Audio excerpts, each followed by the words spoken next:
Bonjour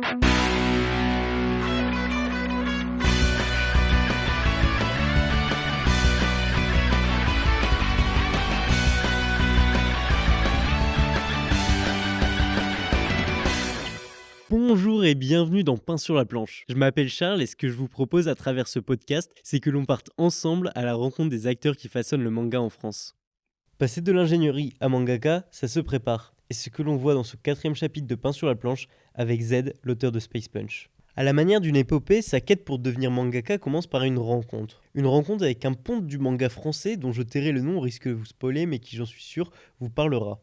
S'ensuit 6 ans de préparation, durant lesquels Z jonglera entre études et dessins, puis ingénierie et dessin, et il profitera également de ces années pour ne rien laisser au hasard en se construisant à la fois un réseau complet au sein du secteur, ainsi qu'en se munissant d'un niveau de dessin époustouflant, lui valant même d'être mandaté par Ankama pour réaliser le 5e et dernier tome de la série Wakfu. Finalement, il ne réalisera pas ce tome et vous comprendrez pourquoi durant l'épisode. Z a été très inspirant durant cet échange, tant il nous montre qu'elle a su s'émanciper du regard inquiet de sa famille en le transformant en regard admirateur, mais aussi parce qu'il a su se préparer à entrer dans le monde du manga en tournant tous les voyants au vert. Finalement, l'épisode est rythmé par de nombreuses digressions nous permettant d'en connaître un peu plus sur cet auteur prometteur, mais aussi de parler manga avec des titres comme Prisonnier Riku ou Vinland Saga. Avant de commencer cet épisode, j'ose vous demander de nous laisser un commentaire sur Apple Podcast ou un avis sur Spotify. Cela permet au podcast de gagner en visibilité et, je l'espère, à aider le manga en France. Ne l'ayant pas fait durant l'interview, je souhaite profiter de cette intro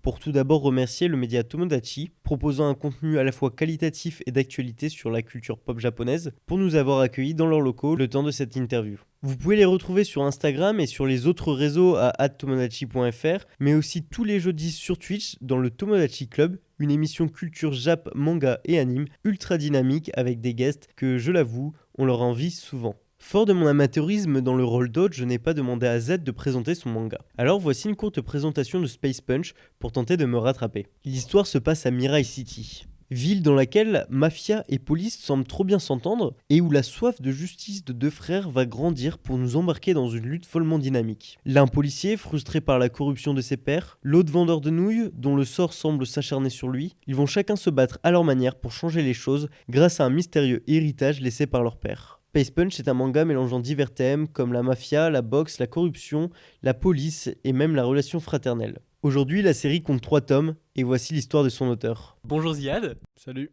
Comment vas-tu ? Très bien et toi ? Bah écoute, très bien, je suis ravi de te recevoir dans Pain sur la planche. Aujourd'hui, on va parler de toi, on va parler de ton manga et on va parler de manga, je pense. Ouais. Du coup, si t'es chaud de te présenter, peut-être pour commencer. Ok. Donc moi c'est Z.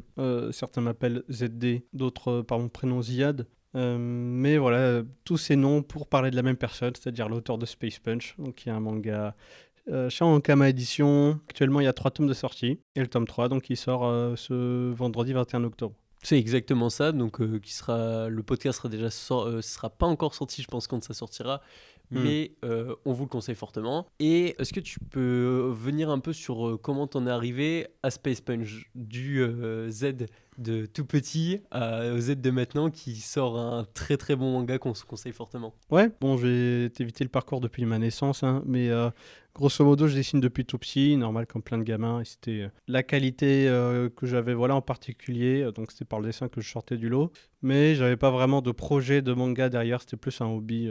Pareil au lycée, je dessinais un petit peu, pas beaucoup de technique, mais pour me faire plaisir, quoi, et j'avais pas trop de réseau, j'avais pas de potes qui dessinaient, je connaissais pas d'artistes, vraiment rien, très isolé, quoi. Et j'étais parti au lycée pour m'engager vers des études banales, quoi, c'est-à-dire un job alimentaire plus. Donc j'étais parti vers des études pour faire de l'ingénierie. Même si au lycée, j'avais tenté le concours d'entrée de l'école des Gobelins, donc une école d'animation qui est basée à Paris. Je me suis dit, de l'animation, ça serait stylé, mais en même temps, j'ai pas envie de faire de prépa art, parce que prépa art...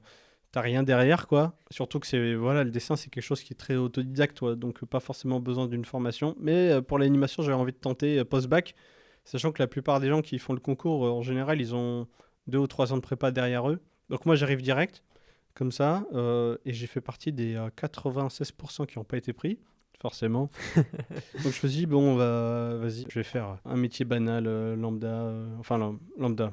J'allais vers des études d'ingénieur, donc en conception mécanique, je me suis dit, ouais, ingénieur, tu sais, dans les jeux vidéo, dans l'univers RPG, il y a le côté méca, inventer des trucs et tout, donc un rapport avec l'univers. Et puis j'ai un père ingénieur, donc forcément, voilà, les parents, ils te poussent un peu dans cette voie qu'ils connaissent, ils trouvent que ça marche bien, bon. Ouais, Et j'avais des bonnes notes en sciences, donc voilà. Donc pendant les études, je dessinais un petit peu, mais pas plus, hein. Je passais plus de temps à jouer aux jeux vidéo, et pareil au lycée. Mais quand j'étais à Bac+1, donc c'était en 2013, il y avait le tome 1 de Radiant qui sortait, donc Japan Expo 2013, il y a l'auteur en dédicace. Tony Valente. Voilà, Tony Valente. Je me rends donc sur le stand, donc c'était une année où voilà, j'allais essayer de découvrir des nouveaux mangas, pas aller acheter les trucs que je connais déjà, les Bleach, les Naruto et tout. Donc voilà, découvrir de la nouveauté. Il y a l'auteur en dédicace, je prends un tome, je discute avec lui, j'étais trop content parce que je connaissais pas d'auteur français qui faisait du manga. Donc je me dis, waouh, il fait du manga et je peux échanger avec lui, quoi. Je peux poser des questions et tout. Donc on discute, je prends mes dédicaces, je suis super content. Le soir, ensuite, je lis le tome et je vois qu'à la fin du tome 1, et dans les bonus, il y a un concours de création de personnages. Il faut créer un personnage dans l'univers de Radiant. Donc c'est des sorciers, c'est de la fantasy. Il faut créer un personnage avec une infection. Et donc je réfléchis tout l'été à un concept, vraiment coup de cœur, le truc super, où je lui invente une histoire et tout. Donc j'envoie ma participation et en novembre, donc il y a les résultats et j'étais grand gagnant du concours. Donc les 5 gagnants, ils les mettaient dans les bonus du tome 2 et le grand gagnant, donc à la première place, il redessinait le personnage. Donc j'étais grand gagnant, il a redessiné mon personnage, je l'ai mis dans le tome 2, j'étais trop content.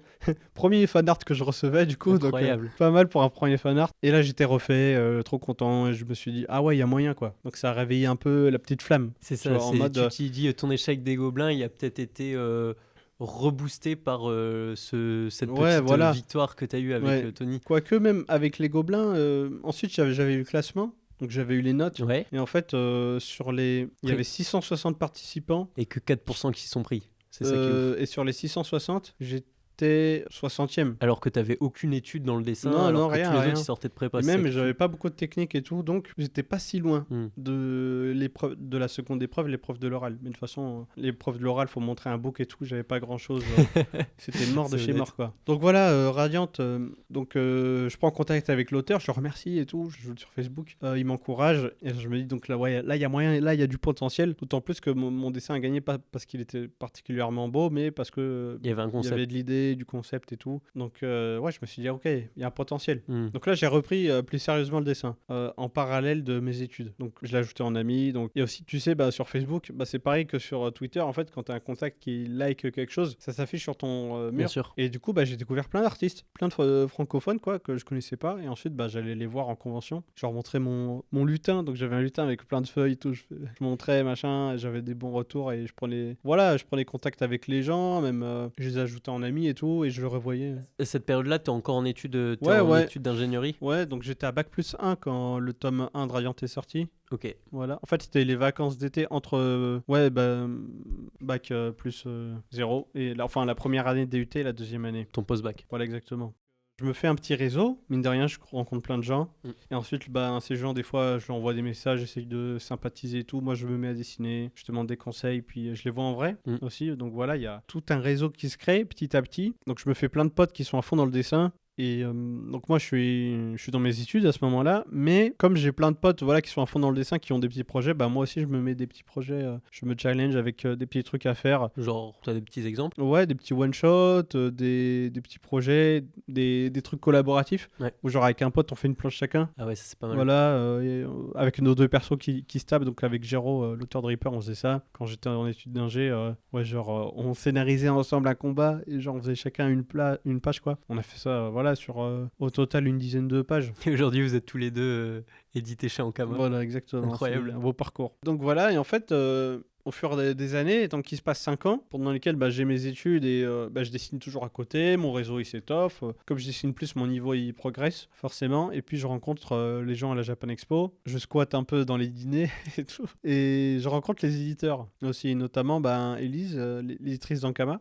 Et Storm, Voilà, Storm qui m'est présenté par d'autres auteurs chez Ankama. qui En est la fait, chaque année. responsable Crossmos ou quelque chose comme ça chez Ankama, ça. Ouais, également, enfin, elle gère plein de trucs. Ok. Genre toute l'édition, Ouais. globalement. Et donc, Tu mets un premier Je- pas chez Ankama. voilà, en fait, je prends contact et chaque année, je la revoyais Mm. à la Japan Expo. Juste, je passais dire coucou. Genre, voilà, j'existe et tout. Genre, on sait jamais, peut-être un truc, machin. Moi, je suis toujours dans les études, mais voilà, quoi. On garde Donc contact. t'envisageais déjà de Voilà, prendre c'est ta ça, tête, mais t'avais ouais, déjà parce ce que petit là, truc. depuis 2013, l'idée de peut-être potentiellement faire un manga, elle était là, quoi. Alors que je considérais même pas l'option avant. Et donc, j'ai mes études qui se finissent. Pendant mes études, forcément, j'ai fait une école d'ingénieur à Belfort-Montbéliard, à l'UTBM, en spécialité design. Donc, il y avait un peu de dessin, un peu de couleurs copiques et tout. Donc, grâce au dessin, j'ai pu gratter quelques A. Par-ci par-là, c'était assez chouette. Je me souviens, je faisais des dessins de perso et mon prof de l'époque en design qui pouvait assez styler mes dessins, donc de personnages, hein, pas dessins industriels, et qui m'encourageait là-dedans. Et Il aimait pas tes dessins industriels.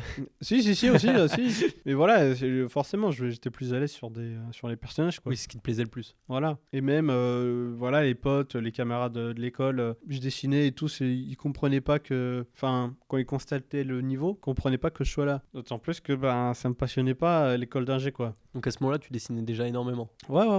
Ouais, durant toutes mes études, tous les week-ends, je dessinais. Ok. Le soir, ouais. Je jouais aussi, mais je dessinais quand même pas mal, quoi, parce que Il y je avait une mettais des balance, petits ouais. projets, des petits trucs et tout. Puis également, je faisais des fanarts pour les potes. Mm. Donc forcément, ça entraîne aussi, hein. Là, Et on arrive, ouais, t'es en études. on arrive à la fin de mes études. Donc là, je cherche un taf d'ingé pendant 6 mois. Je galère et tout, mais je dessine toujours à côté. Je voulais pas aller dans une SS2I. Je voulais bosser dans une grande boîte directe. C'est quoi une SS2I? SS2I, c'est les sociétés de Presta. Donc conseil, tout ça. En gros, ils embauchent des jeunes ingénieurs qu'ils envoient en mission pendant 6 mois dans telle et telle Donc très entreprise impersonnel. dans un large périmètre, tu vois. Mm. Donc pendant 6 mois, on peut t'envoyer au bout de la région Île-de-France, au Muro, tu vois, où tu fais 2 heures de trajet. 6 mois après, on peut t'envoyer à l'autre bout, tu vois. En fait, tu bosses dans des grandes boîtes, Ouais. mais t'es pas considéré comme un employé de la boîte, tu vois. T'es ici en mission. Et il y avait des boîtes dans lesquelles j'ai bossé. En fait, les prestataires de services, ils pouvaient pas manger à la cantine, tu vois, comme au restaurant d'entreprise comme tout le Mais monde. C'était vraiment pas Ils inclus devaient dans payer. l'entreprise.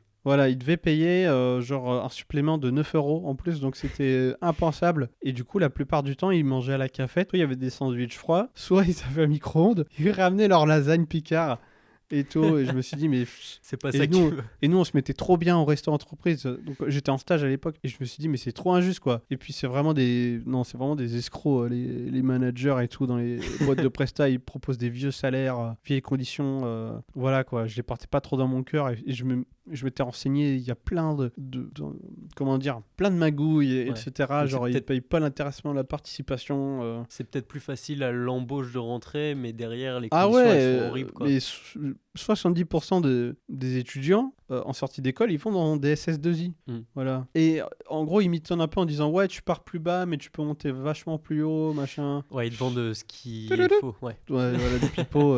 Là, j'ai imité le pipeau, là, on voit pas. Donc, j'ai pris 6 mois à chercher mon taf. Et après, j'ai trouvé un CDD chez L'Oréal. Donc, j'étais trop content. Ouais, Donc, je parce bossais que dans la L'Oréal, boîte. très gros groupe, en plus. Ouais, ça doit voilà, être assez gros groupe et sensible tout, au côté un peu artistique, parce qu'ils présentent bien L'Oréal. Ouais, voilà, il y a un côté esthétique, même si je bosse pas tellement dessus. Parce que t'étais dans le côté packaging. Ouais, exactement. Ingénieur packaging, ouais. Donc, ingénieur packaging, je précise, c'est pas celui qui va gérer le carton, forcément, de l'emballage ou. C'est quoi? C'est de l'optimisation En gros, donc, dans un produit, un cosmétique, tu as deux choses. Tu as le jus, donc c'est la substance, tu vois, c'est le produit Ok. que tu achètes, et tu as le contenant. Et moi, je gère la vie de tout le contenant. Donc, en gros, ingénieur packaging, bon, c'est pas le sujet de l'émission, mais Un petit cours sur les ingés. vite fait, en gros, je dois gérer 8 étapes d'homologation pour le packaging sur un objet. Et les 8 étapes, c'est pour tout le cycle de vie. Donc je dois gérer à la fois l'emballage, les homologations, emballage voleur sur les proportions entre le volume du flacon et la quantité de jus, homologation pour les tests, voir si ça tient, le transport, les rayures, l'étanchéité, etc. La compate entre le produit, entre le jus et puis donc le packaging, genre par exemple le flacon, le bouchon, etc. Le transport, donc j'avais dit, et plein de trucs, quoi. Donc ça te Et stimulait moins la que le dessin, fabrication, tout ça. voilà, en fait tout, de la création jusqu'à la livraison, quoi, au Mm. final. Donc tu dois tout gérer. Donc j'ai fait ça pendant 8 mois et demi, c'était un CDD. Ok. Et donc je m'entendais hyper bien avec les collègues. T'étais super bien intenses. là-bas? Ouais, j'étais bien. Ouais, les projets, c'était sympa.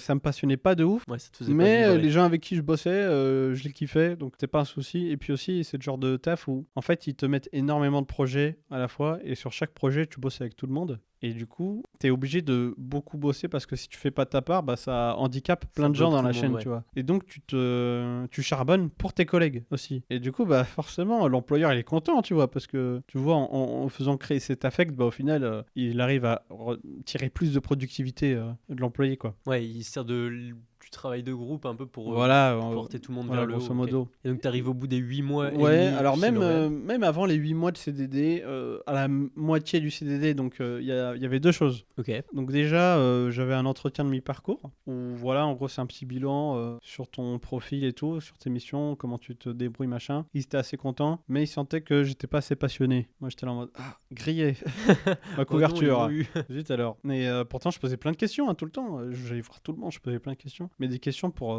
comment survivre, quoi. Genre comment mener à bien mes projets. Mais pas forcément, j'allais me renseigner sur les nouvelles technos, sur ci, sur ça, sur les projets des autres. Ouais, ça, tu faisais le minimum pour bien faire ton travail, Exactement. mais tu cherchais pas à exceller et à être Ouais. la personne qui allait te proposer force de proposition sur certaines choses et tout. Enfin, Ouais, t'étais- exactement. Bah tu faisais ce qu'il déjà, fallait. déjà, rien que bien faire mon travail, c'était compliqué, tu vois, parce que je C'est débarquais honnête. plein de trucs. Après, c'était ton premier job aussi. Oui, premier job aussi. Après, tu t'y fais, tu vois. Mais C'est c'est normal pas qu'au début, tu hyper sois simple, pas tu aussi performant que les autres dans l'équipe Mais qui ouais. ont plusieurs années Enfin voilà, d'expérience. bon. Ouais, bref. Et à cette période, donc c'est vers juin. Et également vers juin, il y avait Ankama qui m'avait proposé de faire le tome 5 de Wakfu. Parce qu'en De fait, travailler sur le tome 5 de ouais, Wakfu. parce qu'en fait, le tome 5 il était en attente. Parce que le dessinateur du tome 1 à 4, donc il a lâché le projet. Mm. Pareil, l'équipe, même les scénaristes, ça a changé. Du coup, il fallait conclure cette série. Et Elise Storm m'avait proposé de faire ce projet. Donc elle avait mes contacts et tout. Et comme je disais, même pendant mon taf d'ingé, bah, je continuais à dessiner Ouais. et à préparer le terrain. Et il y en a plein qui me disaient, mais vas-y, lâche l'ingénierie, t'as le niveau, machin, fais un dossier et tout. Alors là, Qui t'a je encouragé fais comme ça? des potes auteurs. Des potes auteurs. Aussi, ouais. Genre, quand j'allais à Angoulême le soir, ils me cuisinaient. Ils me disaient, mais vas-y, il faut que tu lâches, tes parents, on s'en fiche, machin, et tout. Là, je fais quelques digressions, là. Mais il n'y a pas de souci. On est Mais là pour une revenir digression. là-dessus, donc ouais, c'est une période où donc je prépare le terrain, mais j'ose pas passer la barrière. C'est pour ça qu'au bout des 6 mois où j'ai pas trouvé de taf, j'ai pas cherché direct parce que forcément tu passes d'un milieu où tu as un statut social assez confortable, on va dire. En tout cas, des rémunérations qui sont bien, tu as les congés payés, tu as plein de trucs. Puis t'as le même, c'est plus chômage. simple à expliquer. Les gens, ils sont plus ouverts à entendre je suis ingénieur que je suis auteur de manga. Enfin, je Ouais, pense. enfin, Ça dépend dans quel non, milieu, les deux ils apprécient. Même, enfin, les gens trouvent ça plus sympathique de discuter avec un auteur, je trouve. Ouais. Voilà, il y a ce côté, un un peu artiste. exotique. Voilà. Par contre, pour l'avoir dans la famille, c'est C'est ça. compliqué. En fait, c'est le genre de discours, les gens ils kiffent, sauf si t'es leur gosse. C'est ça. Parce que du coup, mes parents, donc moi j'étais un peu incertain, je savais pas trop et tout. Et mes parents ils voulaient pas que je lâche l'ingénierie comme ça. Genre, t'imagines, tes parents ils te payent 5 ans d'études. Et puis à peine t'as commencé, direct, tu veux laisser tomber. Ouais, et c'est dans ça. un truc où c'est Où t'as c'est aucune complètement. sécurité. Il n'y a pas de sécurité, c'est complètement incertain. Tu sais pas où tu vas, t'as pas de chômage, c'est précaire. En plus, c'était une période où il y avait la Ligue des auteurs pro qui communiquait beaucoup sur les conditions de travail des auteurs, que c'était un métier qui n'était pas reconnu, en tout cas pas assez, que la moitié des auteurs étaient sous le seuil de précarité ou de pauvreté. Donc, Enfin, vraiment, aucun élément qui était très super encourageant. fun, tu vois, voilà, assez compliqué. Et puis, tu sais, les parents, ils te disent ouais, mais si tu veux dessiner, tu pourras toujours le faire le week-end, tu vois, genre après quand tu auras fini. Ou alors à la retraite. La retraite, bah ouais, quand elle sera à 90 ans, le temps que j'y arrive, tellement ce sera repoussé, bah ouais, carrément. Donc toi, ça t'encourageait pas trop. Donc voilà, en plus, les parents, ils ont ce double discours où, genre, ils sont très contents de montrer leur fils qui dessine, montrer ses dessins ou son atelier, en gros sa chambre avec son matos, sa tablette et tout, aux invités et machin. Mais par contre, accepter qu'il en fasse son métier, là, non. Il y a un gap. Après, j'en veux pas, c'est normal, hein. C'est normal, ses parents, ils sont là pour Voilà, être traqués, etc. ils flippent un peu, quoi. Donc ouais, je fais de digression en digression. Donc voilà, c'est une période où j'osais pas trop. Ouais. Voilà. Et du coup, là, on était au tome 5 de Wakfu. Ouais, tome 5 de Wakfu. Et du coup, il me propose, et l'idée c'était que je fasse ça en parallèle de mon travail d'ingénieur. qui représente une charge de travail colossale. Voilà, donc l'idée, ils m'ont dit, en fait, il y a tous les personnages qui sont déjà créés, t'as 2 scénaristes, c'est carré, t'as toute la bibliographique. Donc en fait, j'ai pas trop à faire d'efforts, entre guillemets, pour les recherches, tu vois. En plus, moi, Wakfu Dofus, j'adore l'univers. Enfin, je joue à Dofus depuis le collège. Oui, Donc voilà, je kiffais. ça te parlait. Ça me parlait vraiment. En plus, c'est une série qui marche plutôt bien, qui est connue, donc ça m'apporte aussi une fanbase. Et pour commencer, c'est plutôt Je pas crois mal. qu'ils ont 27 tomes Dofus maintenant, quelque chose comme ça. Ouais. Et Wakfu, on a pas mal aussi. Donc, Wakfu, ben, il y a eu que 5 tomes, mais après, il y a eu plein de BD sur l'univers Ouais. Cosmos. Genre, il y a eu les Dofus Monsters. le cross-média. Voilà, exactement. Et l'idée, c'était de le sortir pour une Japan Expo. Donc, j'avais à peu près un peu plus d'un an. J'avais un an pour le sortir. Et du coup, je me suis dit, ok. Ils m'ont proposé. Je me suis dit, je sais pas trop. Peut-être en parler du taf, peut-être. Que le taf, il est simplifié. Et du coup, j'ai fait un rétro-planning. J'ai fait, ok, il y a telle page, tel nombre de pages pour telle durée. Enfin, tel timing. Donc, je divise. Ça me fait un rythme par semaine. Toutes les semaines, sans vac, du coup, à tenir, ça me faisait 5 planches ancrées par semaine à faire. Donc quasiment une par jour. Et en gros, du coup, ça voulait dire que chaque soir, quand je rentrais, il fallait que je fasse un crayonné. Donc toutes les pages, les 5, elles devaient être storyboardées déjà et avoir eu le retour, la validation. C'est toi qui devais faire le storyboard? Ouais. Ok. Donc chaque soir, quand je rentre, du lundi au vendredi, un crayonné. Et j'arrive le samedi matin, le week-end, 5 planches à ancrer. Voilà, super week-end. Donc je me suis dit, bah écoutez, on va faire un test de rythme. Je suis chaud, mais je sais pas trop si ça va le faire. Donc vas-y, on va tester. Et donc j'ai essayé de cumuler du coup 2 tafs en même temps pendant une semaine. Donc ce que j'ai fait, donc premier jour. Alors le taf d'ingé, les horaires c'est quoi? Je me lève à 7h du matin et je rentre entre 19h et 20h à la maison. Voilà. Et je dors beaucoup aussi, donc compliqué. Et sachant en plus le taf d'ingé, du jour au lendemain, on peut te dire, ouais, alors moi c'est ce qu'on m'avait fait. Ouais, moi et machin, on n'est pas dispo demain pour un lancement de production dans une usine. Donc est-ce que ça te dirait d'aller en Allemagne demain, prendre un avion, tu vas à l'usine, tu vérifies que voilà, tu donnes l'homologation, tu donnes le go pour la production de milliers de pièces. Voilà, tu as la responsabilité. Donc c'était ma N+1 qui m'avait demandé. Et donc, bah, j'ai pas trop le choix. Bon, je dis, bon, bah, ok, quoi. Donc, je sais pas, t'y vas, Ça, quoi. c'est la semaine où tu devais commencer à dessiner Wakfu. Non, pour non, essayer. c'était une autre semaine. Ok. Mais en gros, voilà, pour dire que c'est un métier, bah, Oui, où t'as des du jour au aléas. lendemain, on peut te dire, bah, demain, tu vas à tel pays, tu vas faire tel truc et tu reviens, quoi. D'autant plus qu'il y avait un petit souci sur la prod, c'était retardé. Du coup, il m'avait demandé si je pouvais rester un jour de plus en Allemagne. Je dis, non, désolé, je rentre.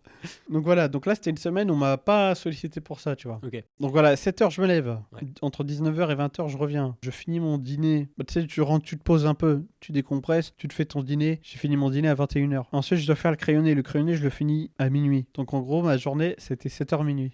Et je me couche. C'est colossal. Quand Sachant même. que 7 heures de sommeil, c'est pas assez pour moi. J'ai besoin d'au moins 8-9 heures, quoi. Donc voilà, le lendemain, mardi, rebelote. Ouais, Pareil, c'est 7 pas tu heures. le fais une fois, il faut le faire 7 tous les heures, jours, quoi. 23h30. Ensuite, le mercredi, pareil. Mais là, je commence à fatiguer. Là. Je commence à être vraiment crevé et un peu à m'endormir, à m'assoupir au taf, tu vois. Et tu sens que c'est mauvais signe. Ouais. Le jeudi, je suis au bout de ma vie. J'ai tenu, tu vois, j'ai fait chaque rayonné, mais au taf, je suis explosé. Vraiment, genre, en fait, ça impacte mon taf d'ingénieur, quoi. Parce que c'est que du travail que j'enchaîne, tu vois. Toujours en mode travail et pas le temps de souffler, te reposer ou quoi que ce soit. Ouais, ça allait Donc, très ce vite. qui fait, voilà, ça impacte mon taf d'ingé, je suis pas concentré et tout. Le vendredi, pareil, je suis un zombie. Le samedi matin, voilà, le week-end, il faut ancrer 5 planches. Sachant que, voilà, en plus, c'était le début, c'était mes premières pages. Moi, j'ancrais pas avant. Genre, vraiment, j'ai tout improvisé, quoi. Donc, samedi matin, je vais à la salle de sport pour faire un peu de sport parce que, voilà, pour le quota. Et ça me redonne un petit peu d'énergie, mine de rien, pour le reste de la journée. Donc, le samedi, je fais 2 ancrages. Je me dis, ok, j'en ai pas fait 3. Peut-être que le dimanche, je vais en faire 3 pour le coup. Et j'en fais 2. Et le dimanche, 17h, j'en ai ras le cul, je pète un câble, je dis non, j'en ai marre, plus ça, je renverse ma table et tout. J'arrête, j'abandonne, c'est trop dur, plus jamais. Les mecs qui disent on peut faire mangaka et un autre taf en même temps, n'importe quoi, ils sont fous, c'est mort, j'arrête, j'abandonne. Et du coup, j'envoie les planches, tu vois. Et en Kama, ils sont hyper contents du résultat des pages. Donc au final, j'ai fait 5 rayonnés et 4 ancrages. Ok. Et en Kama, il kiffe le résultat et tout, il dit c'est vachement chouette. En plus, c'est compliqué parce que t'as plein de persos à faire. C'est Il ça. faut faire des scènes d'action où tu as 8 personnages dans l'espace à gérer et tout. Et c'est un enfer, quoi. C'est tellement fatigant. Tu dois tous les resituer et tous, ils ont leur style. Pouf. Donc bon, je dis à Ankama, désolé, ça va pas le faire et tout. C'est mort. Trop compliqué. Et ils m'ont dit, ben, tu sais quoi, on est tellement content du résultat qu'on te donne pas de délai. Tu prends le temps que tu veux. Je me suis dit, ça veut dire si je prends un rythme qui me va, ça veut dire quoi, 3 planches par semaine. Mais ça veut dire que le tome, je le fais en 18 2 fois mois. plus de temps, ouais, c'est ça. Voilà, en plus d'un an et demi. Non-stop, un an et demi non-stop, tu vois. Et je me dis, vas-y, un an et demi, c'est long, quoi. Genre, je sais pas si j'aurais envie encore de bosser dessus, quoi. D'autant plus que, bon, l'histoire, les personnages, enfin, la méchante de l'histoire, le chara design ne me plaisait pas de ouf. D'un point de vue dessin, l'univers, bon, c'était dans la neige. Bon, c'est simple à faire, mais ça me plaisait pas Ouais, et énormément. puis ça s'éloigne du style graphique que t'apprécies maintenant. Ouais, c'était fatigant un peu. Et ça m'amène à une question, c'est pourquoi est-ce qu'Ankama était venu vers toi particulièrement pour ce tome 5? Ben, ils cherchaient des artistes qui n'étaient pas pris, peut-être des jeunes qui voulaient se lancer. Hmm. Ankama, donc avec Lise, j'avais son contact. Elle savait que je préparais des trucs, mais pour l'instant, je suis encore ingé, donc voilà, on sait jamais. Donc, je me montrais en disponibilité, quoi. Ouais, bon, grâce à tes présences Et régulières à du Japan coup, Expo. voilà, sur sa liste d'attente, on va dire, sur sa liste, elle a pensé à moi en premier, donc elle m'a proposé. Et elle s'est dit, bah peut-être que c'est jouable avec un taf à côté, quoi, parce que t'as quelques auteurs qui font ça, mais taf d'ingé, c'est chaud. Ouais, complètement. Donc tu refuses? Donc je refuse, parce que je me dis, vas-y, quitte à bosser 1 an et demi, 18 mois sur un truc, autant que ce soit un projet perso, quoi, un one-shot. Et c'est là que je réfléchis, du coup, à ce qui deviendra Space Punch après. Incroyable. Du coup, pour Space Punch, donc en fait, j'ai refusé le projet de Wakfu et je me suis dit, tiens, faudrait que je trouve un one-shot, un projet et tout. Et pendant mes années là où je bossais en parallèle de mes études et tout, bah, j'avais des univers en tête. Tu vois, j'inventais des persos, des OC, comme on dit, Original Character. Tu leur inventes quelques histoires. Et en général, quand tu inventes des persos, des histoires, c'est des projets longs. Ouais. Donc c'est un peu compliqué. Et il y avait un projet que j'avais fait en one-shot pour Kion qui s'appelait Space Cap. Donc j'avais un concept. Et là, je me suis dit, ouais, mais ça, c'est un genre de série fleuve un peu. Enfin, fleuve, genre, voilà, plus de 10 tomes, quoi. Donc compliqué, j'ai pas one shot. Et du coup, j'ai cherché un concept, un truc que je voulais raconter, mais voilà, des thèmes perso pour commencer, pour que ça soit plus simple. Et j'ai eu l'idée de Space Punch. En fait, Space Punch, c'est un spin-off, en gros, de cette série principale que j'avais, voilà, en tête. Et je me suis dit, ouais, je peux en faire un one shot. En gros, les persos principaux de Space Punch, c'est des persos secondaires de Space Cap. Ouais, exactement. Ok. Et ça se passe, du coup, avant l'œuvre principale, quoi. Ok. Je me suis dit, ouais, j'ai une idée de one shot et tout, donc voilà le concept. En fait, le pitch, c'était le même que j'ai là. Sauf que c'était un one shot, et rien qu'en y repensant, mais c'est aberrant, quoi. Genre, ça tient jamais. Et genre, je racontais l'histoire à des potes, mais ils se foutaient de ma gueule. Ils me disaient, mais t'es fou, tu veux faire ça en one shot, n'importe quoi. Donc, je développais l'univers, et je me suis dit, bon, ok, bon, un one shot, c'est compliqué, donc on va le faire en 2. Bon, 2, c'est compliqué, peut-être en 3. Puis 4, 5, 6, etc. Et en fait, ça fait que grossir. Donc voilà, en fait, pendant. Et ça, donc, c'était dans le même timing où, à mon taf, on m'alertait parce que j'étais pas assez passionné et que, voilà, il fallait que soit que je me bouge un petit peu. Mais bon, une passion, ça s'invente pas du jour au lendemain, Oui, bien quoi. sûr. Ça se crée pas comme ça de toutes pièces. Donc, il y a ça. Il y a Wakfu que je décline. Et donc, je commence à bosser là-dessus, sur cet univers. D'autant plus que je suis coaché par 2 gars qui m'aident un peu là sur la genèse du projet. Qui sont Florent Modou, donc l'auteur de Freak Squill, et Salim Kafiz, qui est le pote de Renaud. Qui l'avait aidé sur Dreamland. Voilà, sur les décors. En Donc je fais mon truc, cousin, ouais, et on arrive 2018, en novembre, un mois avant la fin de mon CDD. Et là, j'ai un entretien du coup avec ma N+1 et mon N+2 pour voir la suite, parce que c'est un CDD, durée déterminée, tu vois. Tu sais que t'as une fin. Et j'essayais de bosser, de tout faire pour que ce soit reconduit en CDI, tu vois. Parce que j'ai fait comme mes parents m'ont suggéré. Et ils me disent qu'ils étaient contents de moi, mais que j'étais pas assez passionné. Donc ils reconduisent pas le CDD en CDI. Ils le reconduisent en rien du tout.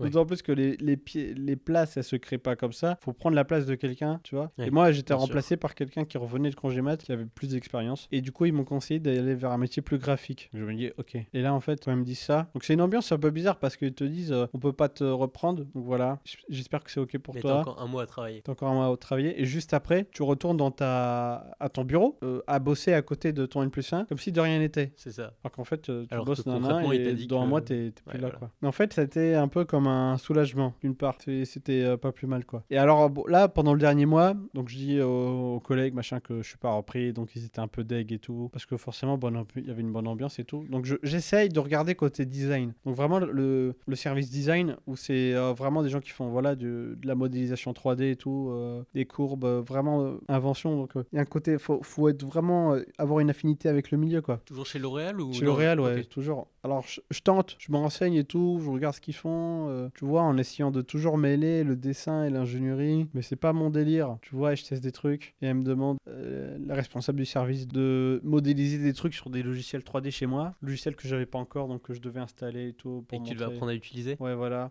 À ce moment-là, je me dis, il y a un côté, j'essaye, tu vois. Je fais tout pour, mais bon, ça passe pas et tout. Que j'arrive au chômage, du coup, plus prime de fin de CDD. Donc c'est pratique quand même, parce que si c'était un CDI, ça aurait C'est été plus compliqué. Hein. Donc là, j'ai mon chômage, donc je suis bien. À ce moment-là, je me dis, ok, C'est un il y a plus de indicateur. taf. Enfin, même avant que j'arrive en fait à la fin de ma mission. Ouais, c'est quand tu Je me sais dis- que ça n'a pas reconduit. Je me suis dit, ok, le service design c'est mort. Hors de question que je repasse 6 mois à chercher un taf pour me faire appeler par les vautours des SS2I, des boîtes de presta. Et vas-y, c'est mort, j'en ai ras le cul.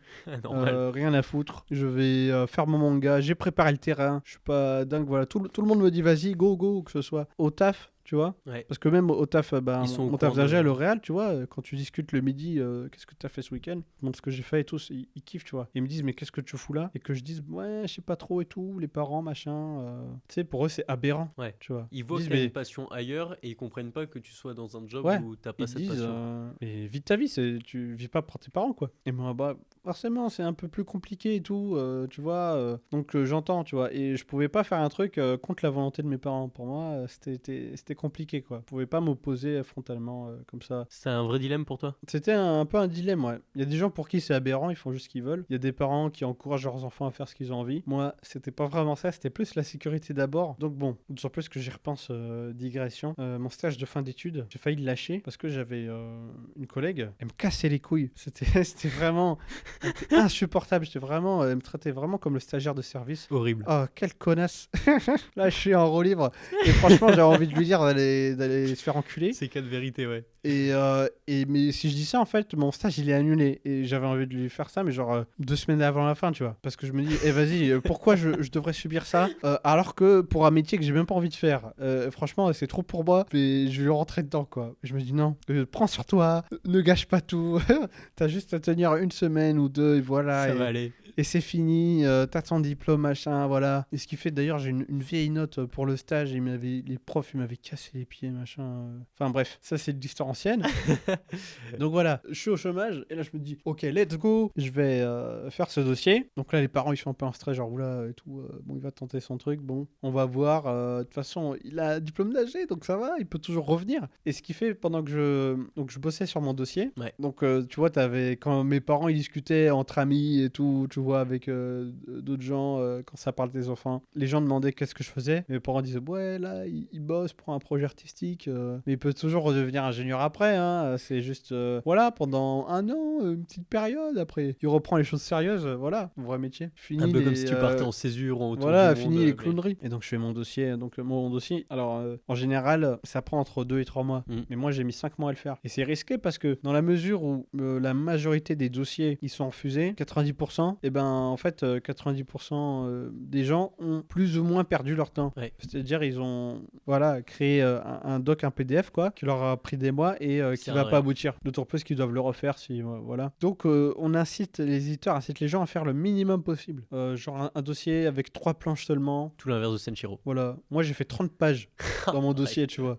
Donc j'ai fait 10 fois plus et j'ai fait 40 pages dans le dossier au total, quoi. Donc c'est comme Senshiro, enfin, vous avez été beaucoup dans Même le c'était détail. 40 pages doubles parce que c'était au format paysage, tu Ok. vois. Donc je mettais 2 planches et après quand je mettais du texte, ben, c'était une image, quoi. Et ça comptait comme des pages doubles. Donc 40. Je mets 5 mois, genre le premier mois, mes parents ils me demandent alors c'est bon, t'as fini le dossier. Le deuxième, troisième, pareil, ils me demandent alors t'en es où et tout. Et là ils commencent à flipper un peu parce qu'ils voient que ouais putain il est encore sur son dossier là, il a toujours rien machin. Et donc je fais un dossier assez béton, assez carré, un peu côté Better Call Saul, tu vois, c'est-à-dire genre hey, toi l'éditeur je sais pas de blabla, je sais, tu recherches un manga de ouf, tiens, Ouais, bim, très je te direct. balance ça, énormément de visuels, des explosions, des flammes, tu en rajoutes des caisses, moi j'adore ça, des visuels qui claquent, voilà quoi, donc vraiment comme une pub en fait, tu vois, pas le truc genre fichier Word, pavé de Non, texte. t'as vraiment essayé d'impressionner avec. Ouais, voilà, c'est l'idée, parce que l'éditeur, faut se dire, il a pas le temps, il a la flemme. Bah, faut que tu Et- puisses te démarquer. Comme tu dis, il y a Ouais. beaucoup de monde qui envoie des dossiers.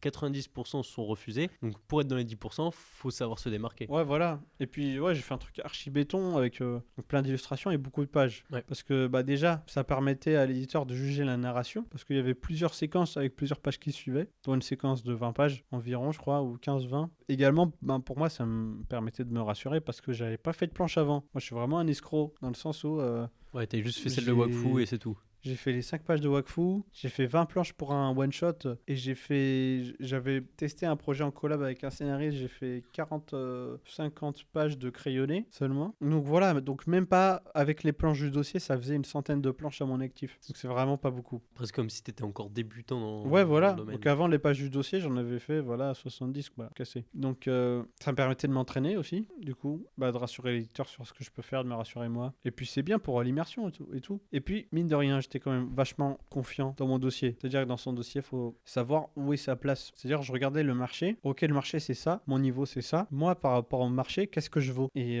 j'étais très confiant là-dessus. Et quand je revois les pages, je me dis, oh là là, j'avais vraiment pris la confiance hein, parce que là, je vois tout ce qui marche pas. Je vois tout ce qui était, je trouve maintenant l'ancrage de mes pages, je trouve pâteux, grossier, un peu rigide. Sur ce que t'avais fait pour le dossier d'édition. Ouais, pour le dossier d'édition. Comparé, il y a beaucoup de diff entre le dossier d'édition et le tome 1. Et entre le tome 1 et le tome 3, il y a énormément de différences encore. Donc ça a énormément évolué. Pas normal, comme c'est mes premières pages. T'évolues Ta vite, marge de progression, elle est énorme. La courbe, elle est. Tu vois, j'ai pas encore C'est comme plafonné, quoi. Ouais, c'est comme un logarithme un peu. Là, t'es encore dans la pente montante. Ouais, voilà.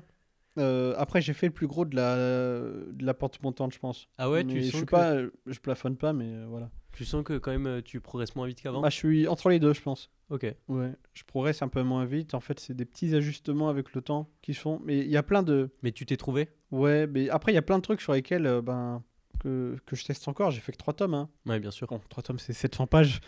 C'est énorme. C'est 4 tomes normaux, quoi, en termes de taille, quoi. Mais.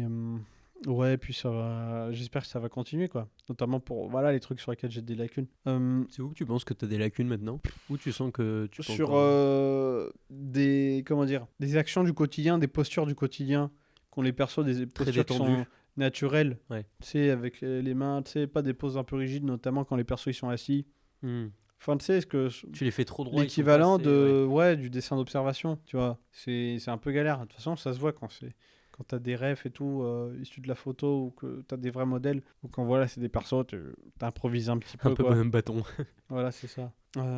Du coup, là, on a fait digression, je sais plus. Ouais, du coup là t'as soumis ton dossier. Ah oui, j'ai soumis mon d'édition dossier, en voilà. Canva.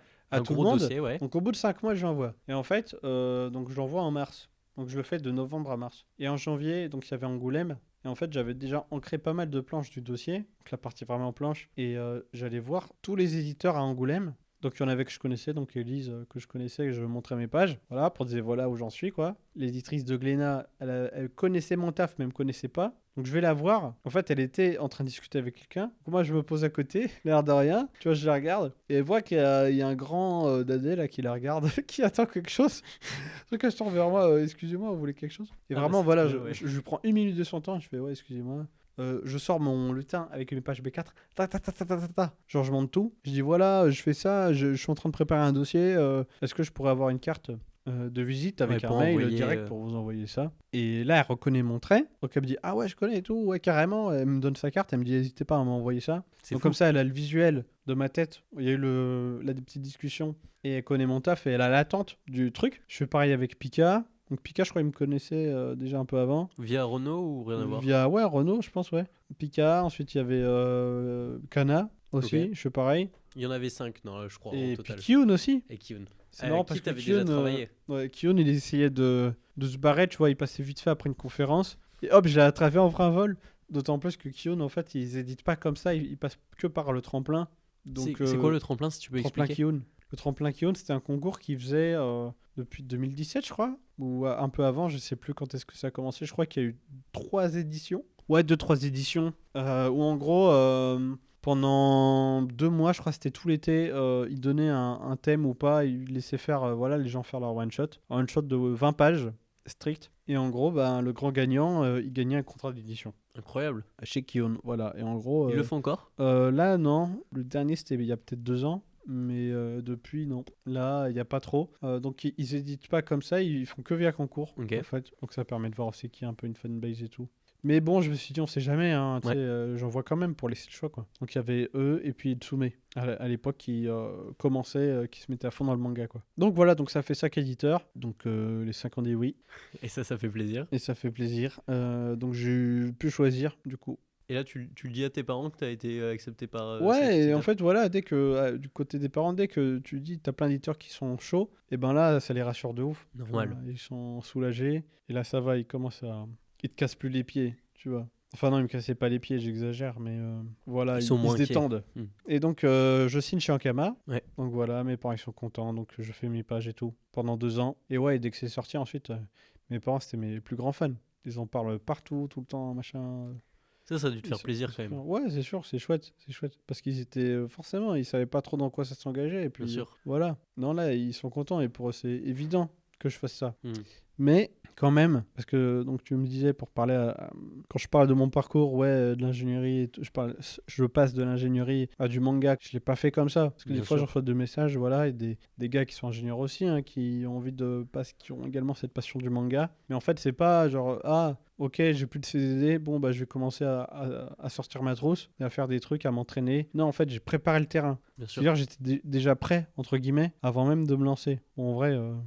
Non, ça arrivait au bon timing, quoi. Et tu dessinais tous les soirs, tu Mais dessinais voilà, le week-end. j'avais vraiment une démarche projet, quoi. J'avais le réseau, les contacts et tout. Et ça va, j'étais rassuré par mes pairs, on va dire. C'est-à-dire que je présentais mon taf et ils me disaient, bah ouais, carrément, ça c'est éditable, ouais. Donc voilà, je partais pas de rien. J'ai préparé le terrain et donc ça, c'est le truc qu'il faut garder en tête, quoi. Donc en gros, en préparant le terrain, ça m'a pris 6 ans. Enfin non, 5 ans plutôt. De 2013 à 2018. Ça m'a pris 5 ans, voilà, grosso modo, à préparer le terrain. Donc voilà. Mais ça s'est fait aussi naturellement, c'est pas quelque chose que t'as forcé. Non, ça s'est fait naturellement. Ouais. Je pense que c'est parce que, enfin je me trompe peut-être, mais c'est aussi ta passion qui a pris naturellement le dessus et qui a fait que tu t'es entouré des personnes qui aimaient ça aussi. Et... Ouais, c'est clair. Et puis de toute façon, je savais que tôt ou tard, j'allais passer de l'ingénierie au manga parce que ça me passionne pas l'ingénierie et j'allais plafonner.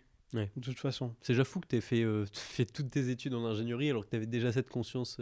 Ouais, mais après, tu sais, t'es jamais encore trop sûr de toi. Ouais. Je commençais, hein. Ouais, bien sûr. Tu vois. Parce que quand j'ai eu le coup de pied aux fesses, en 2013, je partais de rien, vraiment. Bon, à niveau, ça va. Les persos et tout, je me débrouillais. Même j'avais fait des petites BD vite fait de 3 pages, quoi, mais rien de plus, quoi. Ouais, je comprends. Mais là, ouais, c'était sérieusement en mode ok, les choses sérieuses se passent, quoi. Et donc là on arrive au moment où ton dossier est signé, tu choisis Ankama et donc là faut se mettre au boulot. Ouais, exactement. Donc ce que j'ai fait, c'est que on a fait du frigo. Donc quand le tome 1 est signé, donc on a projeté une date de sortie du 1 qui était 2 ans après, et du coup j'avais 2 ans pour faire 2 tomes, tu vois. Ok. Donc en gros, c'est pour rattraper le rythme de parution des Japonais. Donc Setchi, il en avait parlé. Ouais, exactement. En gros, on va te faire des tomes en avance. Tout à fait. Donc voilà, pour pas que tu aies un tome entre le tome 1 et le tome 2, que tu aies...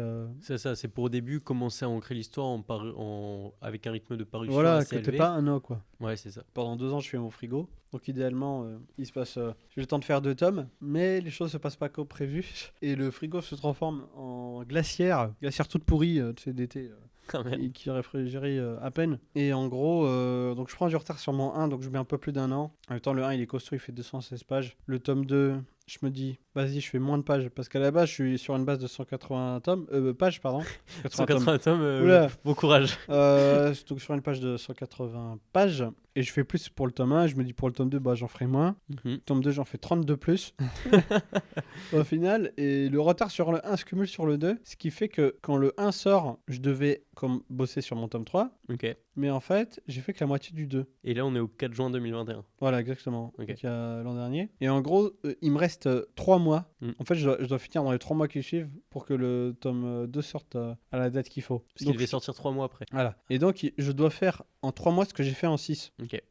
Gros challenge. Et là, bon, j'ai un petit peu d'aide sur des décors sur la fin. par des Alexandre personnes de chez Desmacias. Ankama. Non, Alexandre Desmacias Ok. qui bosse avec Guillaume Lapère sur les légendaires. Et donc il m'aide et il m'a fait un décor 3D pour une ruelle. Donc il m'a sauvé la vie pour un chapitre. Et j'ai demandé également à Géo qui m'a fait quelques décors manuellement, quoi, sur 5 cases ou 5 pages, je sais plus. Donc qui a également aidé, qui est assistant décor également sur Dreamland, là, les Oui, tomes oui. 20 et 21, il me semble. C'est ça, qui est très chrono. Voilà. Et donc j'arrive à doubler mon rythme grâce à ça. Et je rends tout pile le truc. Je rends le truc tout pile pour que ça passe à la bonne date, quoi. Et donc là, j'ai plus d'avance. J'ai plus d'avance, quoi.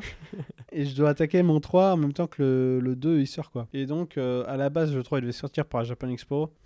Finalement, bah, c'est mort parce qu'il aurait fallu que je finisse en mai. Je l'ai fini en août. Et du coup, il sort là ce Parce vendredi. qu'il fait autant de pages que le 2. Parce que quand j'ai fait mon 3, je me suis dit, vas-y, là, c'est bon. Là, il fait moins de pages que le 2, tu vois. Ouais. Bon, genre, plus jamais je fais 248 pages. Bon, au final, il fait 2 pages de moins. Bon, d'une part, j'ai tenu ma parole, mais c'est pas assez, quoi. Et ouais, en plus, c'est plein de pages compliquées et tout.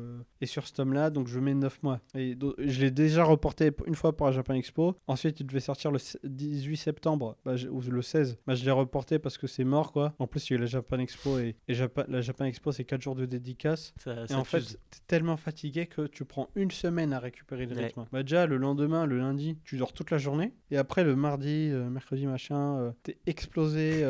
Pour ceux qui sont pas tombés malades, hein, en plus. Ah, parce que tu vois du monde. Il y en a pas, il y en a plein qui étaient tombés malades après la Japan. Hmm. Mais bon, même sans ça, t'es explosé. Et ouais, tu mets une semaine à te remettre, quoi. T'avais un beau stand d'ailleurs à la Japan. Ouais, Très sacré stylé. stand, ouais. Que je Avec le petit raffiche ring et tout, dans la jaquette du tome 3. Ok. Ouais, donc j'ai remis la photo. Donc ouais, un petit ring et tout, trop stylé. Et donc voilà, je finis le tome en août là. Et là encore tout pile. Enfin, en vrai, j'avais un petit peu de marche, mais je me suis fumé là pour finir le tome à temps. Et donc là, il sort voilà, avec 9 mois d'écart. Et donc plutôt que un an seul, j'ai mis 9 mois, sachant que donc je bossais avec 2 assistants là-dessus. Donc il y avait Alexandre Desmacias qui fait ça à temps plein, qui est pro là-dedans, qui m'a fait les décors 3D dans le tome. Enfin, il y avait un décor 3D. Donc il a modélisé une fois. C'est pour le tome 3, ça? Ouais. Et ensuite, il a juste eu à me générer les vues. Genre, j'ai envoyé les pages avec le storyboard, avec les lignes de... Voilà, les repères, quoi. Et il me générait ça en 3D, puis en 2D. C'est fou, ça. Donc ça m'a aidé de ouf. Et ensuite, il y avait Cynthia Allemand, qui a fait le tome 5 de Wakfu, du coup, et qui bosse, qui en CDI chez Ankama, quoi. Qui fait... donc, qui a fait le manga, qui fait que ce soit de la BD et du graphisme, des visuels. Ouais, elle est un peu partout. Voilà, et donc elle m'a dépanné en faisant la foule du tome. Ok. Et là encore, c'était un tome facile parce que tu avais un lieu, grosso modo, un lieu sur lequel j'avais besoin d'aide en tout cas. Et en fait, c'était des tâches répétitives, on va dire. Donc t'as pas besoin de rebriefer pour un nouveau décor ou un nouveau truc. Donc voilà, c'était situation idéale. Et ils m'ont aidé, ils m'ont fait gagner 1 mois et demi, 2 mois. Ce qui est, facile, c'est voilà. considérable. Voilà. Ok. Donc on en arrive à maintenant, finalement, aujourd'hui. Et sur ce process, j'imagine que tes semaines, elles sont à un certain rythme. Et je voulais, si tu es d'accord, qu'on vienne un peu sur ton orga perso. Comment tu organises tes semaines, tes journées, voir un peu comment tu travailles. Ouais. Alors, l'orga, elle est plus ou moins rigoureuse selon l'étape sur laquelle je bosse. Donc là, en ce moment, bon, j'ai pris un peu plus d'1 mois où j'ai pas dessiné, quoi. Ouais. En tout cas, j'ai pas vraiment bossé. Et voilà, au bout d'1 mois, du coup, j'ai commencé à attaquer le scénar, etc. Mais là, bon, comme c'est une étape, c'est de la rédaction, et ça dépend beaucoup de l'inspi, tu dois faire beaucoup de recherches. Ouais. C'est assez décousu, c'est-à-dire que tu peux pas avancer au même rythme tous les jours, et en plus là, il y a une sortie de tome, donc je suis très sollicité, et pas mal de dédicaces, donc ça casse un peu ton rythme. Ouais, bien sûr. Disons ensuite, le rythme de croisière, il commence à peu près au storyboard. Ok. Donc quand le scénario il est fini et le séquencier il est fait, donc là je storyboard, j'essayais de faire 6 pages de storyboard par jour, d'autant qu'ils sont un peu détaillés les storyboards pour que je puisse les communiquer à l'éditeur et que l'éditrice elle puisse comprendre, quoi. Tu commences par faire tout le storyboard et t'ancres après, ou tu fais à petit Ah à ouais, petit? d'abord je fais tout le storyboard. Ok. Ouais. Parce que comme ça je vois l'architecture du tome. Mhm. Ensuite je vois ça avec l'éditrice, je lui envoie et elle me valide chapitre par chapitre, Ok. puis on fait une relecture de l'ensemble pour voir si dans l'ensemble le tome il est cool, quoi. Et une fois que c'est bon, une fois que le storyboard il est calé, et là c'est vraiment le rythme de croisière où je suis ultra régulier, enfin plus ou moins, mais disons donc la période crayonné ancrage, je fais les deux en même temps, donc c'est le plus long, elle dure au moins 4 mois. Ouais. En général, un peu plus, 4, 5, 6 mois, vu que j'ai 600 pages par tome. Donc, 600 pages par tome. non, mais voilà, Ça augmente à chaque voilà, heure, du c'est coup ça. là, on commence à arriver Exactement. sur des bibles. Édition Larousse, tout ça. Du coup, Une vraie pagination. ouais, en gros, chaque semaine, comment ça se passe? Chaque jour, du lundi au vendredi, j'ouvre 2 pages de storyboard. Donc une double page en général, le matin. Donc j'ouvre et à la fin de la journée, ces 2 pages de storyboard, elles doivent être crayonnées, ancrées, finies. Ok. Donc c'est le rythme normal. Donc c'est-à-dire, le matin, je vais crayonner les 2 pages et l'après-midi, je vais ancrer les 2. Mais également faire les trames, les décors, les onomatopées, les speeds, etc. Tu travailles en digital? En numérique là, ouais. Full numérique. Sur le tome 1, full tradi. Le tome 2 jusqu'au tiers, c'est du tradi ensuite numérique. Et là, full numérique sur le 3. Et le 4 aussi. Et du coup, ça t'amène à faire des horaires conséquents, non? Ah oui, hein, ouais, 60 heures par semaine facile, hein, 10 heures par jour. Ce qui fait que, voilà, si une journée, à la fin de la journée, j'ai fini les 2 pages du jour, je suis bien. Mais ça, c'est la norme, mais enfin, comment dire. En théorie, c'est ce que je devrais faire, mais j'arrive jamais. Enfin, j'arrive une fois sur 10, quoi. Et en fait, donc le lendemain, même si j'ai pas fini les 2 pages d'avant, je fais quand même 2 nouvelles pages. Genre, j'avance, tu vois. Et du coup, le samedi, donc l'idéal, voilà, le vendredi soir, j'ai fait 10 planches par semaine. Ouais. Les planches par semaine, c'est costaud, t'arrives à un peu plus de 40 pages par mois, quoi. 40-45, donc c'est énorme quand tu bosses tout seul, quoi. Ouais, bien sûr. Déjà 30, c'est bien. 45, voilà, ça c'était mon rythme quand j'étais vraiment en mode ermite. Genre, ne me parlez pas, aucune sollicitation, pas de dédicace, rien. Je veux rien savoir. Je fais que mes pages non-stop, je pense qu'à ça. Pas de déplacement, vraiment, voilà. Comme un go ermite, quoi. Donc ça, c'est l'idéal. Mais bon, comme ça se passe pas comme prévu, même des fois, tu as des pages hyper galères. Et ben, le week-end, tu vas rattraper ça. Donc le samedi, je vais reprendre les trous que j'ai dans mes 10 pages et les combler. Donc je fais ça. Et le dimanche, bah là, ce que je faisais, c'est que je bossais aussi jusqu'à 14h. En gros, bah, je vais rattraper des trous des précédentes pages encore avant. Tu vois. Donc voilà. Et ça, bah, toutes les semaines, non-stop. Voilà mon rythme, grosso modo. Et ça va?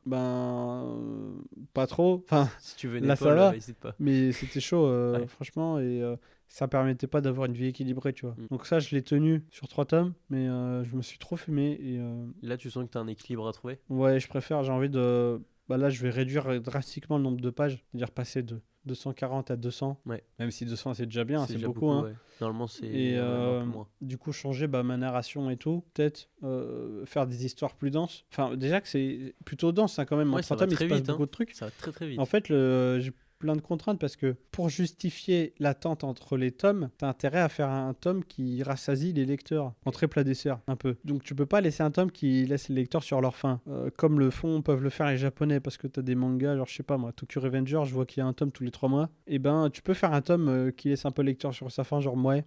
On s'en fout parce que 3 mois après il y en a un autre, tu vois. Or que moi je peux pas faire ça, tu vois. T'imagines, il y a un tome par an qui sort, après c'est pas 12 mois exactement, c'est un peu moins, mais je peux pas me permettre de faire un tome un peu moyen, quoi. Donc je dois faire, paradoxalement je dois blinder, donc faire plus de pages, donc être plus lent, tu vois. En tout cas lent sur la parution. Et en plus moi dans l'histoire il y a plusieurs aspects, il y a l'aspect gang, il y a l'aspect mafia, il y a l'aspect boxe, il y a l'aspect science-fiction. Pour l'instant, jusqu'au tome 2, on a vraiment 2 vies distinctes. Donc tu dessines 2 histoires en même temps. Bon, bien sûr, elles se relient à beaucoup de points, mais tu dessines 2 histoires en même temps, quoi. Voilà, il y a plein d'aspects différents. Il y a grosso modo 3 aspects différents. Et du coup, j'ai un lectorat assez large. Mais du coup, il faut rassasier tous les lecteurs. Donc mettre un peu de tout ça dans chaque tome, et tu peux pas dire ouais je fais un tome où je mets que 2 aspects sur 3. Non, en fait c'est compliqué parce qu'il y en a sinon ils vont se lasser machin et tout. Du coup c'est une contrainte en plus, ce qui fait que voilà pourquoi peu d'auteurs ont mêlé autant de thèmes à la fois. C'est compliqué, moi je m'engage sur plein de terrains. J'ai envie de tester, hein, je mets tout ce que j'aime là-dedans. T'aimes ce fait d'arborer plusieurs terrains à la fois? Ouais, je kiffe.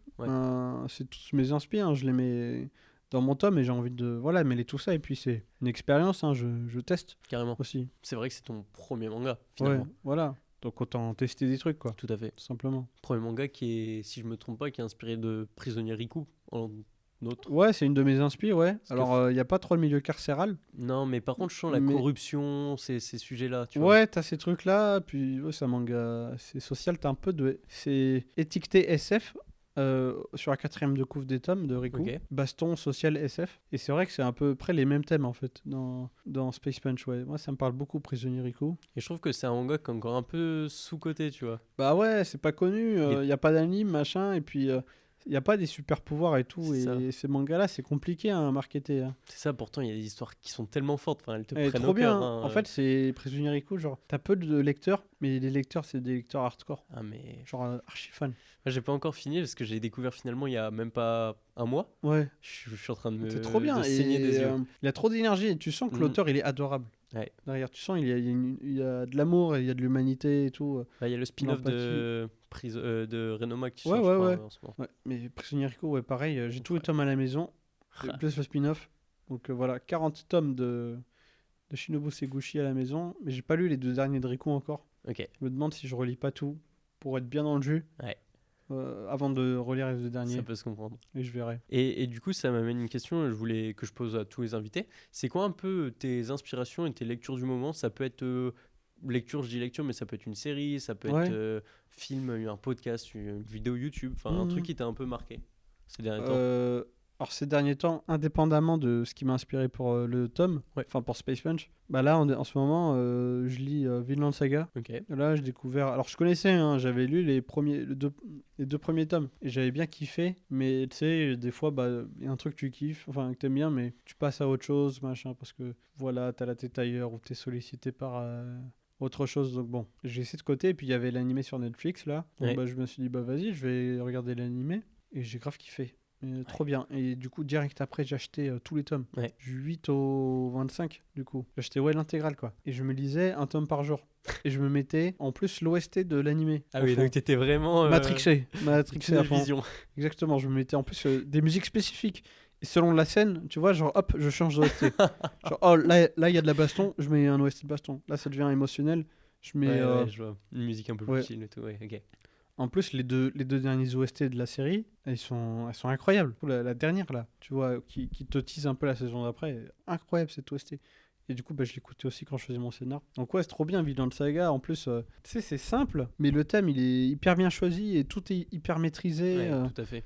La c'est- relation entre les personnages, elle est belle aussi, je trouve. Ouais, l'évolution, elle est claire, limpide. Tu sens, il maîtrise son propos, quoi. C'est pas hasardeux, c'est pas laborieux. Hmm. Et même s'il y a des trucs qui sont plus ou moins, comment dire, tu anticipes, tu vois. C'est-à-dire, il n'y a pas des méga surprises ou des trucs what the fuck. Ouais, Enfin voilà, c'est c'est pas assez what the fuck, prédictible. mais tu surkiffes, quoi. Et Ouais. en plus, voilà, je lis chaque tome et j'ai l'impression de grandir à chaque tome de. Ça de donne des lu, quoi. leçons. Ouais, vraiment, c'est bien. En plus, tu vois, c'est un axe qui est logique, mais que quasiment aucun manga, enfin, j'en connais pas beaucoup, pas beaucoup de mangas ont traité, tu vois. Tu peux expliciter Mais en fait, c'est sans trop spoiler, mais en fait, bon, il y a le premier arc qui est l'arc de la saison 1, Ouais. et ensuite, après la saison 1, c'est un autre tournant complètement différent. Enfin, c'est le personnage principal, c'est plus le même, tu vois. En fait, l'axe de la deuxième partie, c'est sur la non-violence, Ok. tu vois. Qui est tout l'opposé de la première saison. L'opposé, voilà. En gros, c'est bon, assez de violence, il y a un dégoût un peu. Et en fait, Thorfinn, il va s'inscrire un peu plus dans ce qu'a essayé de lui enseigner son père, tu vois. Ouais. Il va essayer d'un peu plus lui ressembler. Et bah, le père de Thorfinn, tu vois, il n'utilisait pas d'épée, il tuait jamais, genre il essayait de... C'est un homme droit. Voilà, un homme droit, il disait, voilà, tu n'as pas d'ennemi. Et c'est voilà une pensée, une mentalité, une morale vers laquelle va se rapprocher le personnage principal. Et c'est vrai que dans les mangas, One Piece et tout, voilà, en face de nous, il y a une figurine Naruto, One Piece, Dragon Ball. Qui est magnifique. Tu te dis, c'est quand même fou, hein, cette faculté qu'ils ont tous ces persos à régler tous les problèmes avec la violence. Ouais, genre, il suffit de... Voilà, t'as juste à anéantir ton adversaire et tout est bien qui finit bien. Ouais. Tu vois, et ça passe. Et c'est quand même aberrant, tu vois. En vrai, ça marche pas comme ça. Et du coup, ouais, il est logique l'axe qui est pris du coup dans la deuxième partie de Vinland Saga. Mais du coup, bah, c'est bien plus compliqué. Mhm. Parce que tu dis grâce à la non-violence, comment tu s'en sors dans un monde où la violence c'est la norme, quoi. Ouais, faut se rappeler que ça se passe avec des Vikings. et Voilà, ils avec sont des pas connus Vikings et pour, tout. Et justement, faut mourir en guerrier, tu vois, Ouais, pour aller au Valhalla et tout. Donc voilà ma lecture du moment. Sinon, Chainsaw Man, Ouais. là il y a l'animé, l'épisode 1 qui est sorti.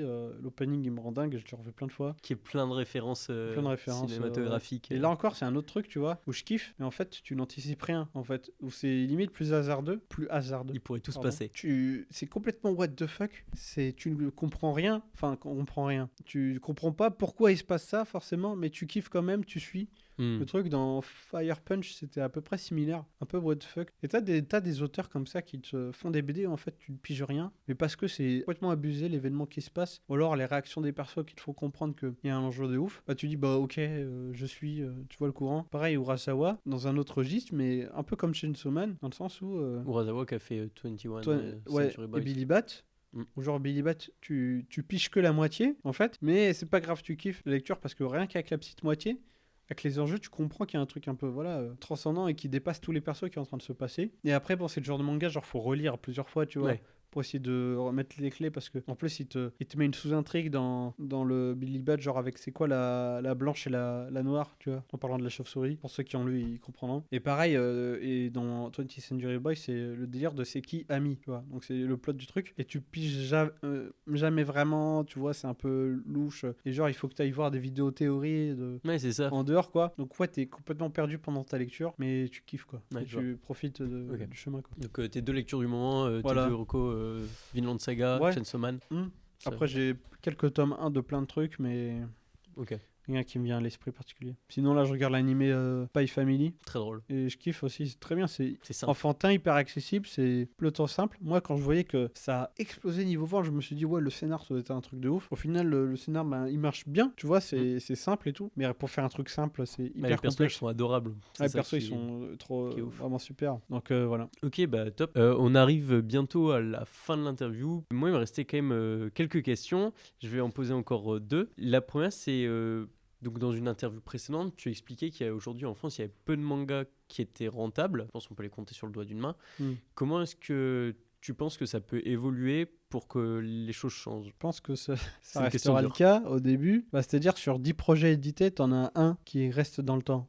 Qui dépasse les 5, 10 tomes quoi. Donc non, obligé, il va y avoir plein de... Ça dépend de la stratégie des éditeurs, tu vois. T'en as qui sortent 5 titres, ils se disent bah peut-être que sur les 5, il y en aura un qui va percer, tant pis. En fait, ils lancent plein de titres plutôt qu'en lancer moins et aider une série à aller plus loin quoi. Parce que ce qui permet aux séries de perdurer dans le temps et d'être rentables du coup, bah, c'est de laisser la chance un peu aux auteurs de développer des histoires qui ont des enjeux et des enfin qui envahit la peine quoi, parce que forcément si tu dis à un auteur bah écoute, même à plein d'auteurs, parce que tu as plein d'éditeurs qui font ça, genre bah on part sur un premier arc de 2 ou 3 tomes et si ça marche bien on poursuit, donc les gars ils se formatent et ils font un premier arc qui rentre en 3, mais c'est à dire l'intrigue elle est finie en 3, l'intrigue principale tu vois. Et ce qui fait bah t'as des éléments hyper importants qui arrivent au bout du tome 2, mais si t'as pas le temps de développer et de faire une construction et de construire voilà un attachement aux personnages principaux, et ben ça va pas hyper enfin les révélations et tout, elles vont pas hyper de fou. Ouais, tu veux dire qu'il y a certaines histoires qui ont besoin de plus de 2 tomes ouais, pour arriver à ce genre de point. Tu saisis pas l'enjeu ou sûr. la grandeur des événements quoi, c'est compliqué et du coup t'as plein de tomes avec de séries où dès le tome 2 t'as des trucs qui arrivent comme un cheveu sur la soupe, tome 3 pareil, des machins qui débarquent et de comme ça, et en fait les mecs ils rattrapent toute l'histoire en quelques pages, genre t'as des persos ils font des monologues de ouf pour t'expliquer, voilà. Et toi tu sens que tu as ce problème-là de des fois devoir aller trop vite? Moi non. Enfin, en fait là je fais mes scénars, je compte pas du tout le nombre de tomes. Okay. Et il y a plein d'auteurs qui font ça. Radiant, il a fait ça. Dreamland, il me semble qu'il a fait ça. Bah oui, il a fait ça, forcément. Hein. Dreamland, on en est loin là de la fin. Ouais. Donc, ouais, c'est un peu comme un manga fleuve, quoi. C'est-à-dire, j'ai l'impression que l'histoire, elle vient de recommencer. Bah ouais, il y a plein d'arcs, et puis plein de nouveaux quotidiens, de nouvelles petites intrigues, et voilà, quoi. Ouais, c'est ça. Donc ouais, bah, c'est ce qu'il faut, je pense. C'est ça qu'il faut, parce que ouais, sinon, une intrigue qui se finit en 2-3 tomes, bah c'est pas une intrigue de fou. Hein. T'imagines Attaque des Titans en 3 tomes? Tomber, quoi. Oh l'angoisse. Bah ouais. Donc non, il faut. Moi, je pense qu'il faudrait que les éditeurs ils sortent moins de titres, parce que bah sur la plupart des auteurs de manga, bah il y en a plein. Ils font une série, du coup, elles flopent un peu, elles en pas. Du coup, on leur repropose un contrat dans les mêmes conditions, ils refont une autre série qui floppe. Le problème reste le même, c'est qu'il y a pas assez de temps. Et en plus, mangaka, c'est un métier où il faut faire énormément de sacrifices, que ce soit tout le temps que ça prend, les sacrifices, que ce soit voilà, pour la vie sociale et tout. T'as pas le temps de faire du sport, forcément de bien manger, de sortir. En plus, voilà, tu peux développer des pathologies avec ça, tu vois. Bah, sur de Hunter x Hunter, par exemple, voilà, qui est tendinite, qualité.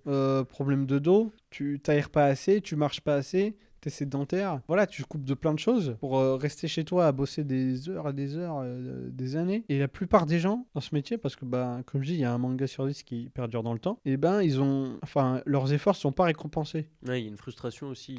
Donc ce qui reste, c'est la passion. Et heureusement qu'il y a la passion. Parce que sinon, ça vaudrait pas le coup, tu vois, tous ces sacrifices. Ah bah c'est sûr qu'aujourd'hui, je pense pas que tu deviennes mangaka pour l'argent. Tu Ah, deviens c'est mangaka sûr, par non, la parce qu'on passion, est passionné, y a tu pas vois. de... Donc on est grave content quand il y a un bon retour du public et Bien tout, sûr. des lectorats, tu vois. Mais ouais, c'est grave dur hein, quand tu vois que t'as des problèmes de santé parce que t'es allé trop fort sur certains tomes et qu'en plus, on te dit que ça flop, ça se vend pas et on t'arrête, tu vois. C'est hyper dur pour le moral, dur, c'est trop chaud, quoi. complètement. Donc moi, je sais pas trop encore où j'en suis. Pour l'instant, ça va, tu vois.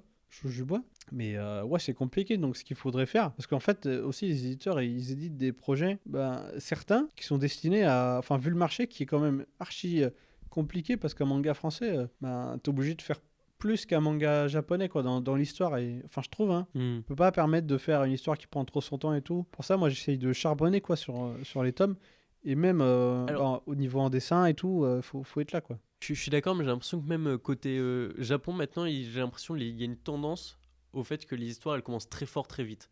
Ouais, En ouais, ce c'est moment, souvent si ça. tu Hein. prends C'est Dan quand même Dan, Dan par Dan, Chainsaw Man, ça va très vite. Fire Punch, j'en parle même pas, ouais, c'est hyper Mais fort c'est vrai avec le que- concept direct. Mm. Parce que aussi, il faut que ce soit très visuel. Mais Tout de suite, en fait, que tu aies le concept visuel dès la page, dès le chapitre 1, et que tu puisses à peu près te projeter tout le truc. Moi, j'ai pas du tout fait comme ça. Mon concept, il est pas visuel du tout. Donc le concept SF un peu. c'est vrai que toi, dans ton tome 1, finalement, le côté un peu des pouvoirs et tout, qui, j'imagine, va avoir beaucoup d'importance dans l'histoire, ça arrive très tard dans le Ah tome ouais, 1. ça arrive très tard et je prends vraiment mon temps. Et c'est l'avantage d'être français, c'est que je peux tester comme je le sens. La narration, j'expérimente. Hein. C'est peut-être pas une bonne idée. Il y a des gens qui apprécient, d'autres ça casse un peu de leurs habitudes. Certains ils apprécient moins, c'est-à-dire ils aimeraient tout de suite voir vas-y, balance du pouvoir, balance des trucs, Ouais. du visuel, alors que moi je suis là, oh doucement. Moi je prends mon temps. Comme Zenshiro, son tome, il est pas non plus. Tome 1, il n'y a pas des explosions de partout. Je veux dire, il est calme Ouais, sur c'est les encore pouvoirs. assez. Sur tout ça. Ouais. Donc là, pareil, en fait, c'est le concept visuel, il sera surtout vers la fin. Mhm. Parce qu'en fait, j'ai envie de faire une histoire un peu crescendo, quoi. Comme dans plein de trucs, comme dans Gantz et tout. Tu Ouais, vois, en je fait, comprends. plus t'avances, plus t'as les emmerdes, tu vois. C'est un truc qui fait Hiroyaoku sur Gantz ou l'Astiro Inuyashiki, c'est ça. Et c'est un peu ce que j'ai envie de faire aussi, quoi. Ok. Alors, plus t'avances, plus ça. Oui, c'est une on perd montée en les- puissance, c'est progressif. Ouais, ça monte en puissance, quoi. Ouais, je vois. Et en fait, ce concept dans cet univers, plus il est présent, plus c'est risqué dans l'univers, on va dire, et plus ça amène la fin de l'histoire. Puisque en fait, à partir d'un certain moment, tout va s'enclencher hyper vite, tu vois. Et du coup, tout le monde va être en panique et tout. Donc, plutôt que d'y arriver trop vite, je prends mon temps, quoi. Donc, c'est Ouais, un tu pari. fais comme One Piece, tu vas partir sur 60 tomes de mise en place. Non, non, tranquille. Mais en fait, après, voilà. C'est-à-dire que je fais pas débarquer les éléments trop vite, mais c'est un entre-deux, en fait. tu Oui, vois. c'est un Je prends équilibre pas trop à mon temps, trouver, j'essaye bien de sûr, lâcher c'est sûr. quand même une info, un truc, tu vois, et de provoquer des situations. Et je sais des fois quand j'ai envie d'avoir deux types de scènes différentes, genre c'est-à-dire il doit y avoir scène 1 et scène 2. Mhm. Pour les besoins, pour différents besoins, j'essaye de les combiner, faire une pierre deux coups. Voilà quoi, mais Ok. j'essaye de pas trop précipiter. Ben, c'est super, on arrive sur la question de la fin. Donc, petite question pour les auditeurs. Ton conseil, ça peut être un conseil de vie ou un conseil pour être mangaka, un conseil sur ce que tu veux, et ça sera notre mot de la fin. Déjà pour tout le monde, premier conseil, lisez Space Punch. Et lisez Reaper aussi, sur un Kama, et lisez Sweet Concrete. Lisez du manga français quoi. Ensuite pour les aspirants mangaka, je dirais passer le bac. Passer le bac quand même, c'est important d'avoir une roue de secours quoi. Comme c'est un milieu où en fait la plupart des gens vont être refusés, voilà, c'est-à-dire on va décliner leur offre. Et c'est quand même mieux d'avoir une roue de secours quoi. Bien sûr. C'est clair, même moi je l'ai. Hein. T'es Et je ingénieur. prépare le terrain, ouais. Mm. Donc ça prend du temps, de la patience, ça demande de la discipline. Ouais, la discipline, j'y pense. Faire un manga, c'est énormément d'efforts et ça demande pas de la passion, mais de la discipline. Mm. La passion, la balance. Dans ta balance, tu vois, c'est ce qui va. C'est le premier pas, la passion, peut-être. la passion, c'est l'objectif. Ok. C'est la direction, tu vois. Mm. Et tout ce qui va t'amener vers... c'est ce pourquoi, c'est ce que tu gardes en tête, quoi, qui va justifier tous les sacrifices que tu vas faire, en fait, via la discipline. Mm. Parce que la discipline, c'est ça qui compte. C'est pas la passion. C'est pas par passion que tu vas faire 2 planches par jour et bosser 10 heures par jour Non, c'est sûr. à faire des pages non-stop. C'est pas par passion. On n'est pas passionné pour pas avoir de temps libre. Tu vois. C'est la discipline. C'est-à-dire on le fait parce qu'on doit le faire, même si on n'a pas envie Parce de que le tu faire. veux atteindre tes objectifs. Voilà. C'est Mm. comme quand tu as un taf, tu es salarié, t'as pas envie d'aller au boulot le matin, mais tu le fais. T'as pas envie de te lever tôt, mais tu le fais parce que t'as pas le choix. Auteur, c'est pareil. Ok. Faut avoir la discipline. Bah écoute, merci Yad, j'espère que tu as passé un bon moment Bah ouais, sur carrément. Pain sur la planche et j'espère à très bientôt. Ouais, carrément. À bientôt. Si vous êtes ici, c'est que vous avez écouté le podcast jusqu'au bout et je vous en remercie. J'ose alors vous demander de laisser un avis sur Spotify ou un commentaire sur Apple Podcast. Cela permet de faire découvrir le podcast à encore plus de personnes et je l'espère à soutenir le manga en France. Au revoir.